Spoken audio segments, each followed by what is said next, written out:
우리가 지금 팔복의 말씀이 12절까지 끝나고 이제 13절 말씀을 보는데요. 팔복의 말씀은 마치 구약의 십계명과 같습니다. 그리고 나머지 이제 많은 계명이 이 십계명을 삶에 구체적으로 적용하기 위해서 주어지듯이 지금 여기 5장부터 7장까지 전체 산상수훈에서 팔복의 말씀이 가장 기본이 되는 말씀이고요. 그리고 나서 이제 그 말씀을 더 구체적으로 우리의 삶에 어떻게 적용할지를 가르치는 내용들인데, 그 첫 번째 말씀이 이제 13절에서 16절 말씀인데, 여기서 두 가지를 강조하고 있습니다. 첫째는 나는 누구인가, 이 정체성에 관한 말씀이고요. 두 번째는 또 우리는 무엇을 하며 어떻게 살아야 되는가, 우리의 사명에 관한 말씀입니다. 오늘 이 두 가지를 함께 생각할 때에 여러분 모두에게 큰 은혜가 되기를 축원합니다. 자, 이 정체성과 사명에 관한 말씀을 하시면서 너희는 세상의 소금이고 너희는 세상의 빛이다 하면서 우리가 살아야 되는 세상을 먼저 가르쳐주고 있어요. 우리의 삶의 자리는 세상이라는 겁니다. 세상을 떠나서 사는 게 아니고 세상 한복판에서 우리가 소금이 되어야 되고 빛이 되어야 된다라고 말씀을 하시는 겁니다. 입 꼭 다물고 계시는데 저도 그럼 설교가 재미가 없어요. 힘이 안 나요. 좀 응답 좀 합시다. 네, 좋아요. 그렇게 같이 응답하시면서 그럴 때 여러분 꼭 제비 새끼가 엄마가 날라온 이 먹이를 착착 받아 먹듯이 얼마나 이뻐요. 그게 그 여러분에게 힘이 되고 은혜가 되어질 줄 믿습니다. 자, 여러분 우리가요 예수를 믿고 구원받았다는 거, 그러면 천국 가지요? 네, 그 천국이 우리는 보통 이제 죽어서 가는 걸로만 많이 생각합니다. 근데 이 마태복음에서는 그 천국이 예수님께서 천국을 우리에게 가져오셔서 이 땅에서 저와 여러분의 마음속에 천국이 이루어지게 하신대요. 그래서 이 땅에 살면서 이미 저와 여러분은 천국의 삶을 누리고 그 천국의 축복을 받으며 살게 된다는 겁니다. 자, 그래서 그 천국을 내 마음속에 심어놓고 내 마음속에는 천국이 이루어졌는데 현실은 우리가 세상 속에 발을 딛고 살고 있다 하는 거예요. 여기서 조금 힘들죠. 내 마음속에는 천국이 이루어졌는데 내가 살고 있는 세상은, 내 발은 세상 속에 발을 딛고 살아요. 근데 거기 우리가 살아가는 발을 딛고 사는 세상은 천국이 아니잖아요. 천국이 아닌 곳에 발을 딛고 살지만 내 마음속에는 이미 예수님이 왕이 되셔서 다스려 주시고 주인이 돼서 책임을 져주시기 때문에 내 삶에는 이미 천국을 누리면서 살게 되어진다는 겁니다. 자, 그러니까 여러분 내가 분명히 이제 하나님이 나에게 새로운 정체성을 주시고 새로운 사명을 주셨는데 그렇게 정체성을 가지고 사명을 가지고 살아야 되는 곳이 천국으로 바로 가서 사는 게 아니고 이 땅에서 죄악으로 가득한 세상 속에서 저와 여러분이 살고 있다는 거예요. 그러니까 분명히 우리가 살고 있는 세상은 죄악으로 가득하고 어두운 세상이지만 내 마음 속에는 천국이 있기 때문에 그 어두운 세상에 내가 빛나는 존재가 되어지는 거예요. 가장 아름답고 맛깔나는 그런 인생으로 저와 여러분이 살 수 있다고 하는 겁니다. 그런데 여러분, 어떤 사람들은 자기 정체성이 뭔지도 모르고 왜 사는지도 모르고 살아요. 그러면 그냥 사는 거예요. 목숨이 붙어 있으니까 살지, 죽지 못해서 살지. 이런 사람들은 왜 그러느냐? 자기가 누구인지를 잘 알지 못하기 때문이고 왜 살아야 되는지를 모르기 때문에 그래요. 또한 알기는 아는데 잘못된 정체성을 알고 잘못된 사명을 가지고 살면 역시 불행한 거예요. 여러분, 어떤 사람은 난 참 재수 없어. 나 왜 태어났는지 모르겠어. 이런 생각을 가지고 살면 그거는 얼마나 사는 게 힘들겠어요. 얼마나 사는 게 지겹겠어요. 어떤 사람은 원수를 갚으려고 산대요. 자, 원수를 갚으려고는 그 마음이 편안합니까? 계속 어떻게 하면 저걸 죽이지? 계속 미움이 끊이지를 않아요. 결국 그렇게 해가지고 원수를 갚았다고 합시다. 원수를 갚아서 이제 자기 할 일 다 끝난 거예요. 그 얼마나 허무한 인생이에요. 얼마나 헛된 인생입니까? 자기 인생에 세상에 살면서 산다는 맛을 느껴보지 못했어요. 천국을 경험하지 못하는 거예요. 그리고 남을 죽였어요. 그 죽인 사람 얼마나 또 불쌍한 사람이에요. 이렇게요, 우리가 누구인지를 잘 모르고 왜 살아야 되는지를 잘 모르면 자기도 불행하고 남도 불행하고 모두가 불행하게 되어지는 이런 세상이거든요. 그러니까 여러분, 저와 여러분이 비록 세상에 살지만 이 세상에서 내가 누구인지를 정확하게 알고 무엇을 하며 살아야 되는지 정확하게 알고 살아야 합니다. 어떤 사람은 또 분명히 저와 여러분이 세상 속에서 살고 있다는 걸 주님이 가르쳐 주시는데, 예수 믿는 사람들 중에 아유 이 세상 너무 더러워, 아유 이 세상 너무 못 살겠어 하면서 세상을 떠나려고 하는 사람들이 있어요.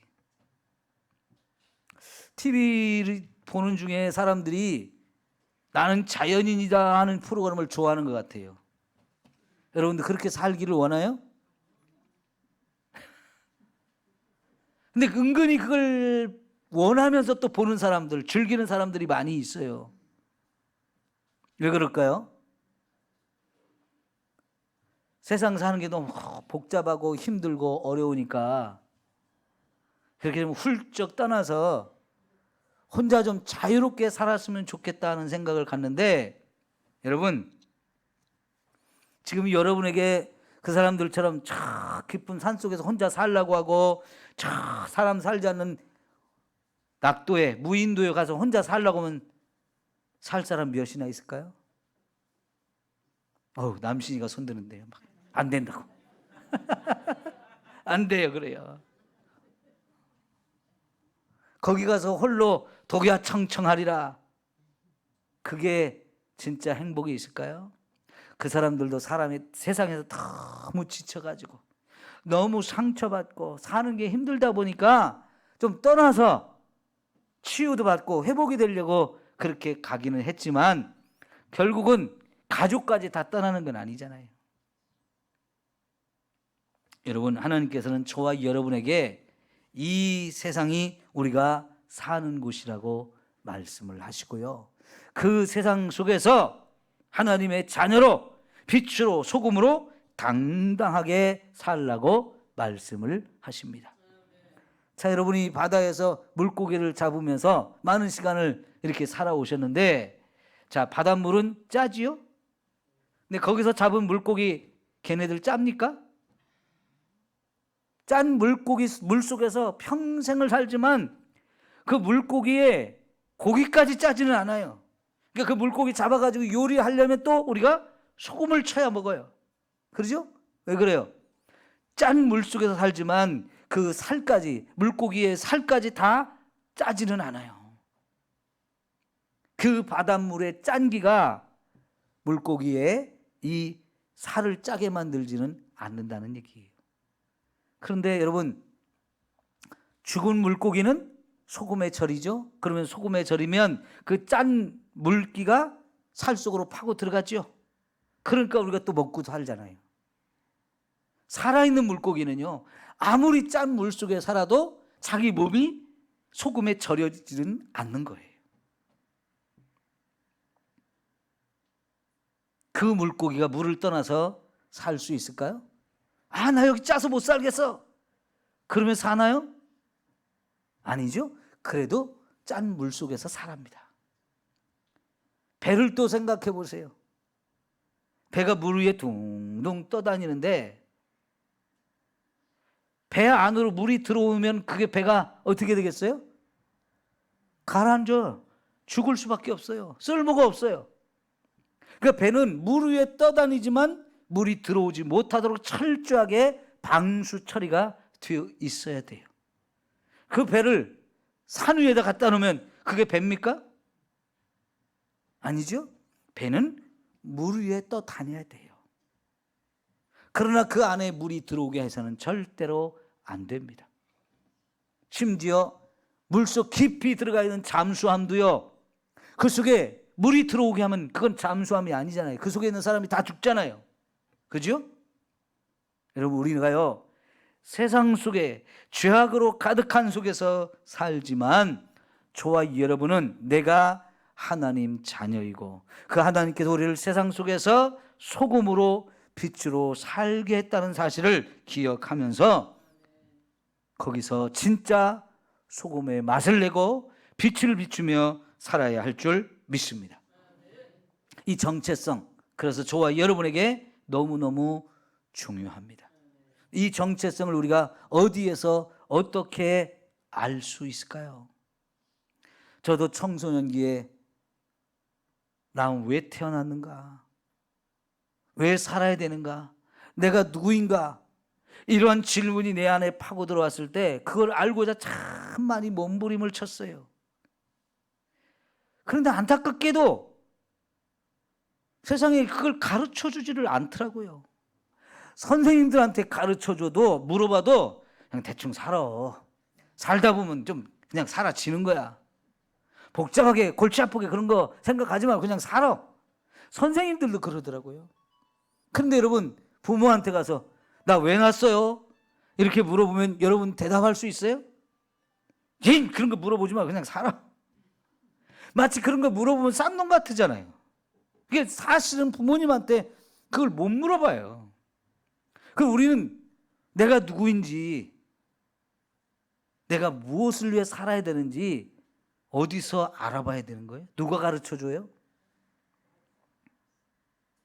옛날에 몇천 년 전에 소크라테스 형이, 테스 형이 유명하죠? 아마 전 세계에 그 사람 모르는 사람이 없을 거예요. 몇천 년 전의 사람인데 왜 유명해졌어요? 그가 한 말 한마디 때문에 너 자신을 알라. 아, 진짜 유명한 말이 됐어요. 왜요? 그 말이 너무너무 중요한 말이기 때문에. 자, 너 자신을 알라. 이 말은 들었는데 그러면 그 말을 들을 때 우리가 생각해 보죠. 내가 누굴까? 근데 테스 형도요, 우리한테 자기가 누구인지는 말 안 한 것 같아요. 우리가 누구인지를 알아야 되는데, 그죠? 내가 누구냐는 하나님을 말씀을 봐야 거기서 알 수 있어요. 하나님이 저와 여러분이 누구인지를 가르쳐 주셔요. 자, 창세기 1장, 2장을 살펴보면 우리가 어떻게 이 세상에 존재하게 됐다고 그래요? 하나님이 우리를 창조하셨기 때문에. 그래요. 하나님이 저와 여러분을 창조하셔서 우리는 누구냐면 우리는 피조물이에요. 따라합시다. 나는 피조물입니다. 그래요. 하나님이 저와 여러분을 창조해서 이 땅에 존재하게 된 하나님의 피조물이에요. 근데 그 하나님께서 우리를 창조하실 때 세상 모든 만물도 창조하셨지만 그 중에서 가장 존귀하게 우리를 최고의 걸작품으로 만드셨어요. 그리고는 저와 여러분의 최고의 사랑을 또한 쏟아 부으셨어요. 그래서 이 창세기 1장, 2장에서 우리가 확인해 볼 수 있는 우리의 정체성이 뭐냐? 나는 하나님에 의해서 창조된 피조물이다. 나는 하나님이 최고의 걸작품으로 만들었다. 나는 하나님의 최고의 사랑을 받는 존재다. 이게 우리의 정체성이에요. 더불어서 하나님께서는 우리를 그렇게 만드시고 이 세상 모든 만물을 우리에게 맡겨주면서 네가 나를 대신해서 다스리라 하면서 사명을 주셨어요. 그래서 우리에게는 이 정체성이 내가 누구인지를 알고 내가 왜 살아야 되는지를 아는 거 너무너무 중요해요. 그런데 3장에 가면 하나님 주셨던 이 너무나 아름답고 고귀한 정체성이 깨져버리죠. 아담과 하와가 뱀의 유혹을 받으면서 선악과를 따먹으면서 그렇게 죄인이 되었기에 저와 여러분의 정체성은 하루아침에 죄인이 되어버린 거예요. 아담과 하와의 후손으로 우리는 태어났고요, 그 아담과 하와로부터 죄가 유전이 되어서 저와 여러분이 다 죄인이 되어버렸어요. 여기 있는 사람 한 사람도 예외 없이, 아니 이 세상에는 모든 사람이 한 사람도 예외가 없이 다 죄인이 되어버린 거예요. 그리고 그 죄인에게는 하나님의 무서운 심판이 임하고 죽음이 선포되고 지옥의 멸망을 당할 수밖에 없게 된 거죠. 여러분, 안타깝게도 우리의 자아상이, 우리의 정체성이 이렇게 완전히 왜곡되고 변질이 되어진 겁니다. 그런데 이러한 우리 인생을 볼 때 하나님께서 하나님의 사랑을 쏟아 부으심으로 죄인된 저와 여러분의 죄를 용서하기를 원하시고 죽을 수밖에 없는 우리를 살려주기를 원하셔서 그 아들을 세상에 보내셨고 그 아들로 하여금 우리의 모든 죄를 다 짊어지고 십자가에 죽게 하셨어요. 그래서 그 아들 예수를 믿는 저와 여러분에게 죄를 용서하시고 우리에게 영원한 생명을 가져다 주시면서 우리를 천국에서 살게 해 주신 것입니다. 여기서 다시 한번 우리의 정체성의 변화가 옵니다. 하나님이 우리의 아버지가 되고 우리를 하나님의 자녀로 삼아 주신 거지요. 요한복음 1장 12절에 뭐라고 그랬어요? 영접하는 자 곧 그 이름을 믿는 자들에게는 하나님의 자녀가 되는 권세를 주신다 그랬어요. 여러분, 하나님이 저와 여러분의 아버지가 되어지고 우리는 하나님의 자녀라는 사실을 믿습니까? 여러분 절대로 이 사실은 잊지 말고 여러분 마음에 꼭 새겨두실 수 있기를 축원합니다. 그 하나님이 얼마나 좋으신 아버지입니까? 그 하나님의 아들이 된다는 것, 딸이 된다는 것은 얼마나 존귀하고 얼마나 영광스러운 겁니까? 그 하나님과 우리가 아버지와 아들의 사이로 최고의 친밀한 관계요, 최고의 사랑의 관계가 되어졌다는 거예요. 구약 시대에도 구약 성경을 읽어보면 몇 곳에서 하나님이 우리 아버지라는 말씀을 가르쳐 주어요. 이스라엘 백성들이 그걸 가르쳐 줬는데 안타깝게도 이스라엘 백성들은요 하나님을 아버지라고 생각하기보다는 너무 두려웠어요. 그래서 감히 하나님을 아버지라고 부르지를 못했어요. 근데 예수님이 오셔서 저와 여러분에게 하늘에 계신 그 하나님이 너희의 아버지다라고 자꾸 가르쳐 주시고 예수님도 하나님을 자꾸 아버지 아버지 부르시면서 우리도 하나님을 아버지라고 부르게 하셨어요. 자, 여러분 마태복음 3장의 마지막 절 17절을 한번 봅시다. 같이 읽어봅니다. 하늘부터 소리가 있어 말씀하시되 이는 내 사랑하는 아들이요 내 기뻐하는 자라. 예수님이 이 땅에 사람의 몸을 입고 오셨을 때 하나님께서 하늘을 활짝 열고 예수님에게 말씀하세요. 너는 내 사랑하는 아들이다. 그리고 너는 내가 기뻐하는 자다 말씀하시는데 여기 하나님께서 분명히 예수님이 누구인지를 가르쳐줘요. 하나님의 아들이라는 거예요. 그리고 그 예수님이 이제 하나님을 기쁘시게 하는 자라고 하는데 이거는 예수님이 하는 일을 통해서 예수님의 삶을 통해서 하나님을 기쁘시게 할 거라는 얘기인데 이게 바로 사명이죠. 하나님께서도요 예수님의 정체성을 분명하게 가르쳐주고 그의 사명을 가르쳐 주셨어요. 이제 4장 3절 5절 이런 데를 보면 마귀가 와서 예수님을 시험하는데 뭐라고 시험합니까? 네가 만일 하나님의 아들이면, 네가 만일 하나님의 아들이라면 하면서 그걸 증명해 보라는 거예요. 왜 이런 이야기를 할까요? 하나님 분명히 예수님을 향해서 하나님의 아들이라고 말씀하셨는데 마귀는 그걸 자꾸 의심하게 만드는 거예요. 그 관계를 어떻게든지 깨트리려고 하는 거예요. 그래서 이걸 가지고 자꾸 예수님을 공격하고 유혹하고 넘어뜨리려고 하는 거거든요.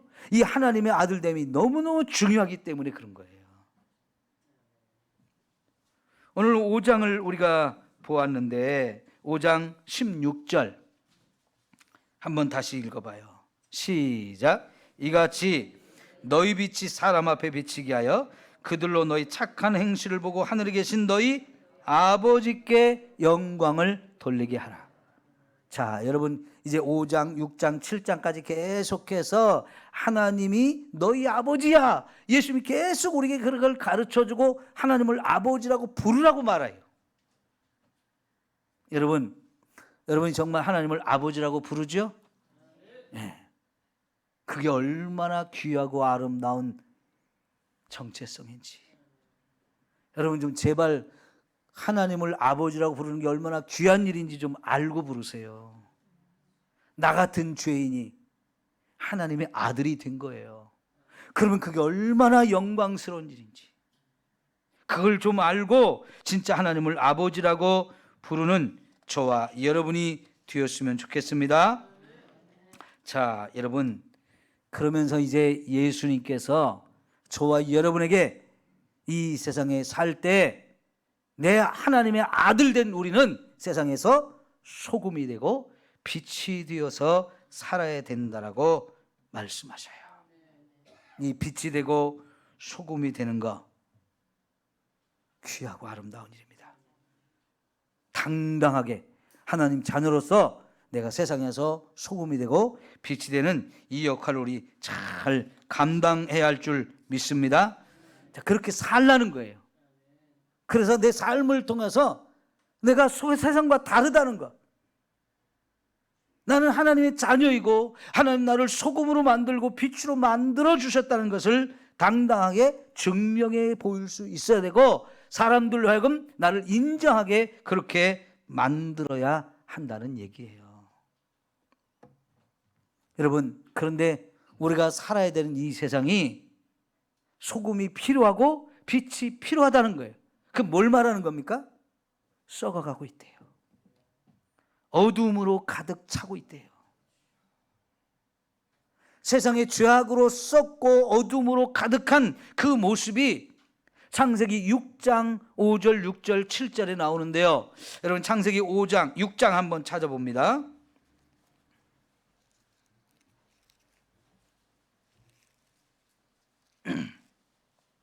창세기 6장 5절부터요. 자, 여호와께서 사람의 죄악이 세상에 가득함과 또 그의 마음으로 생각하는 모든 계획이 항상 악할 뿐임을 보셨다. 하나님이 세상을 보니까 이 땅에는 사람들이 마음에 항상 어려서부터 생각하고 계획하는 것이 다 악해요. 그래서 그들이 세상을 죄악으로 가득 지금 채우고 있어요. 그래서 하나님이 어찌했습니까? 땅 위에 사람 지었음을 한탄하시고 근심하셨다는 거예요. 이 한탄하신다는 게 무슨 의미인지 제가 얼마 전에 설명했죠. 창자가 끊어지는 듯한 고통을 느끼는 거라고 그랬어요. 마태복음 5장 4절에 애통하는 자는 복이 있나니 했던 그 애통이라는 말이 바로 그런 의미거든요. 하나님이 세상의 죄악을 보면서 막 애통하신 거예요. 막 한탄이 되는 거예요. 우리도 그렇게 세상을 보면서 애통하는 마음이 있어야 된다는 겁니다. 그래서 하나님이 어떻게 계획을 세우셨어요? 내가 창조한 사람을 내가 지면에서 쓸어버려야 되겠다. 다 죽여야 되겠다라고 하나님이 결정하실 수밖에 없는 상황이 되었다는 거예요. 여러분, 노아에게 방주를 지어서 이 죽음의 자리에서 구원받는 길을 허락해 주셨고 그 방주를 지으면서 노아로 하여금 세상에 이 죄악이 가득한 세상 속에서 멸망당하지 말고 하나님 안에서 우리 구원받읍시다. 방주를 지으면 구원받을 수 있습니다. 100년 동안 외치면서 100년 동안 방주를 지었지만 한 사람도 귀를 기울이지 않았어요. 그만큼 완악했다는 거예요. 그만큼 사람들이 하나님을 떠나고 죄악으로 깊이 물들어 있다는 걸 말합니다. 결국은 하나님이 내리는 비에, 터져나오는 빗물에 그냥 다 멸망을 당했죠. 노아의 이 가족 외에는 다 멸망을 당했어요. 죄로 인해서 그렇게 된 겁니다. 여러분, 그런 일이 또다시 창세기 19장에 가보면 소돔과 고모라 성에 다시 반복됐어요. 그 땅을 멸망시킬 계획을 아브라함에게 말했을 때 아브라함도 애통하는 마음으로 하나님, 그 성에 의인 50명이 있다면 좀 살려주시지 않겠습니까? 그 성을 멸하지 말고 좀 참아주시지 않겠습니까? 그래, 그럼 한번 50명 찾아보자. 있었어요, 없었어요? 없었어요. 안타까운 마음에 아브라함은 40명으로 줄여보고 30명으로 줄여봤지만 그 30명도 없어요.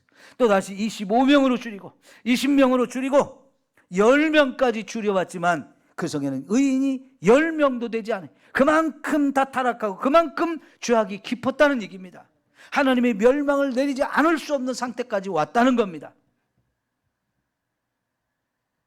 그래서 결국은 불을 내려서 다 멸망을 시켰죠.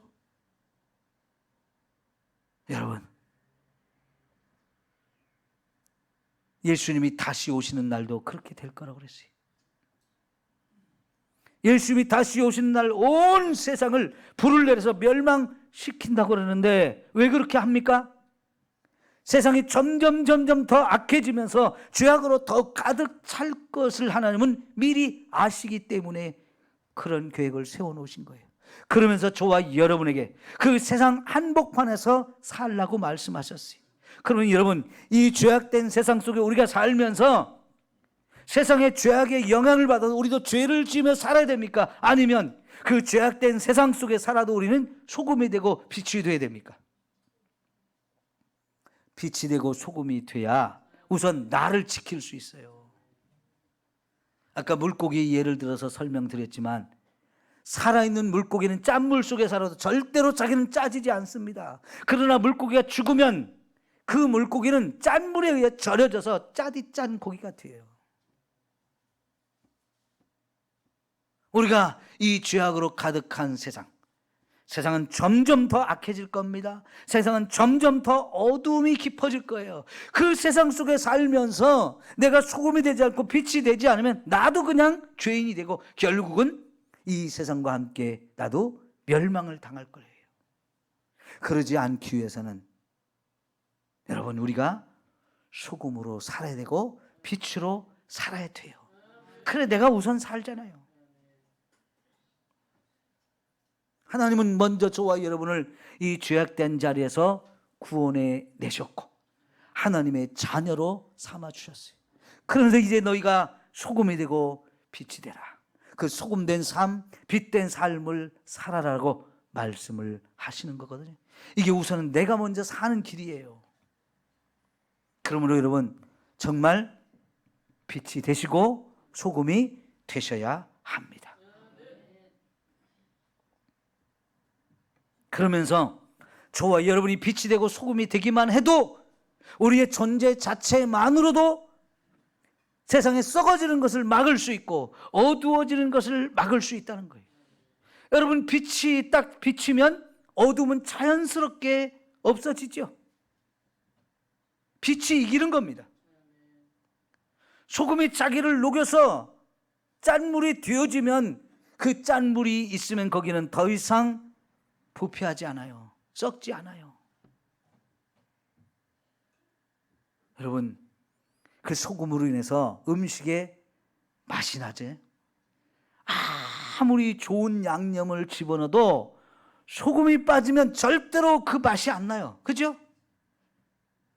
그런데 여러분, 다른 거 아무것도 안 넣었어도 소금만 적당히 집어넣으면 그게 맛있어요. 다른 지역 사람들은 안 그런데요. 요 전라도 지역은 국수를 삶아서 소금만 넣고도 먹어요. 그리고 맛있대요. 그런데 다른 동네 가서는 그렇게 하지 마세요. 이상하게 생각합니다. 왜냐면요, 다른 동네 가면 이 국수를 삶으면 다 양념을 이것저것 해갖고 먹어요. 근데 희한하게 전라도에 오면 소금이나 설탕만 넣고도 먹어요, 국수를. 이 소금이 얼마나 귀한 것인지를 우리가 느낄 수 있어요. 다른 양념 아무리 넣어보세요. 소금 안 넣으면 그게 맛있나? 소금이 있기 때문에 살 맛이 나는 거예요. 맛깔나는 인생이 되는 거예요. 여러분, 적어도 이제 삼성교회 다니는 성도들이 있는 곳에는 진짜 맛이 나는 역사가 있기를 축원합니다. 죄악을 계획하던 사람들이, 죄 짓는 걸 모의하던 사람들이 삼성교회 성도 한 사람 때문에 아이고 그걸 안 됩니다 하면서 막아낼 수 있는 사람이 돼야 돼요.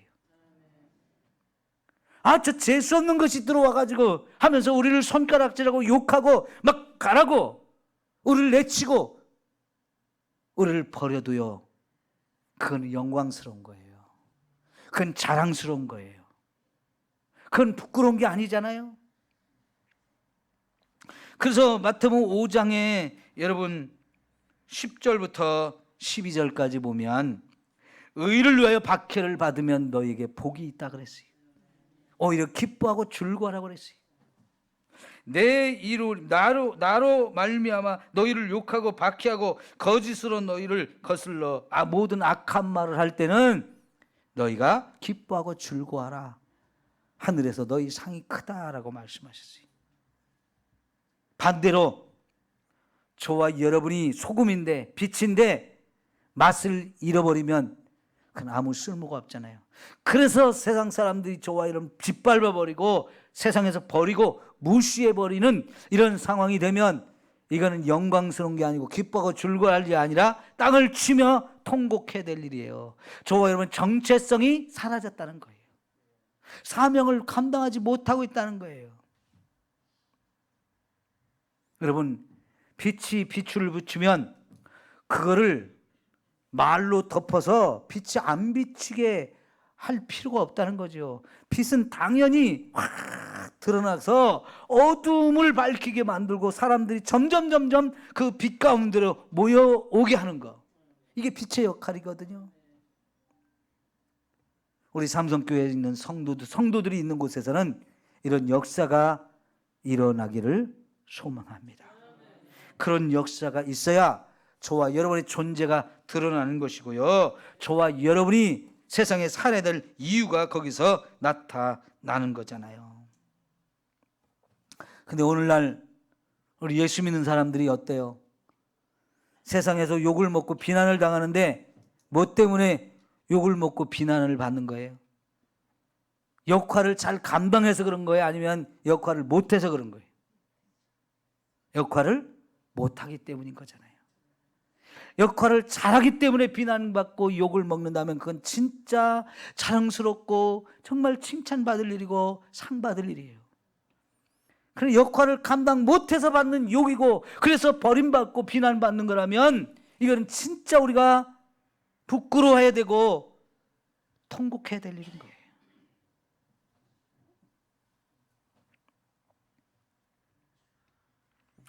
여러분, 소금이 맛을 내려면 녹아져야 되죠. 뭔가 빛을 발하려면 타야 하죠. 사실 우리가 세상에서 소금으로 빛으로 살려면 나를 희생하고 녹여야 돼요. 나를 죽여야 돼요. 나를 불태우지 않으면 빛을 발할 수가 없어요. 그게 사실 힘들지만 여러분, 그래도 우리가 그렇게 살아야 하나님이 영광을 받으셔요. 그렇게 살라고 주님이 자신을 희생해서 십자가에 죽여서 저와 여러분을 자녀로 만들어 주시고 빛으로 소금으로 만들어 주셨어요. 그게 저와 여러분의 정체성이고 그게 우리의 사명이에요. 내가 누구인지 이걸 정확하게 알고 내가 무엇을 하며 살아야 되는지 이걸 정확하게 우리가 알고 살 때 나도 살고 세상도 살리게 돼요. 우리 상도 여러분, 빛으로 소금으로 삽시다. 어둠과 죄악을 따라가지 말고 내게 주신 이 정체성, 내게 주신 이 사명을 잃어버리지 말고 소금과 빛으로 함께 살아갈 수 있기를 축원합니다. 기도합니다. 주님, 우리를 붙들어 주옵소서. 우리도 함께 전에는 어둠이었습니다. 죄인으로서 죽을 수밖에 없는 죽음의 길을 달려가던 인생이었습니다. 우리 주님이 오셔서 우리를 거기서 건져주시고 하나님을 아버지라 부르며 살게 하셨으니 얼마나 감사한지요. 그 하나님이 이제는 우리를 세상의 소금으로 빛으로 놓아서 썩어가는 것을 막게 하시고 어두워져 가는 것을 막으라고 우리를 존재케 하셨으니 이 사명, 이 존재감을 잃어버리지 않게 하소서. 이 정체성을 잃어버리지 않고 힘들어도 어려워도 손해를 보아도 빛이 되고 소금이 되어 살게 하옵소서. 나 때문에 썩어지지 않는다면, 나 때문에 어둠이 물러간다면 얼마나 이 아름다운 일이겠습니까?